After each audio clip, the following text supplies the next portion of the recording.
Good day, classmates. I'm Renzo Robles, student of Philippine College of Criminology. We will discuss murder. Murder is a crime or the unlawful killing of another human without justification or valid excuse committed, with the necessary intention as defined by the law in a specific jurisdiction. The state of mind may, depending upon the jurisdiction, distinguish murder from another form of unlawful homicide, such as manslaughter.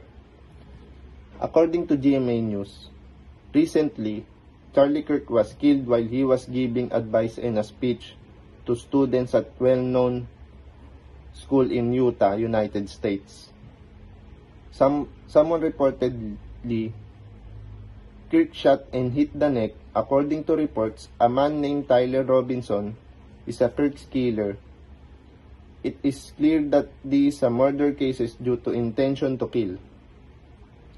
And according to Philippine law, murder is a specific form of killing under Article 248 of the Revised Penal Code that requires proof of a specific attending circumstances, such as treachery, evident premeditation, or cruelty. If these circumstances are absent, the crime is considered homicide under Article 249. The penalty for murder is a served punishment, typically reclusion perpetua or life imprisonment, while homicide carries a lesser penalty. As a criminology student, it is important to study different types of crimes and laws. One of these, murder. Studying murder will further enhance our knowledge of murder cases.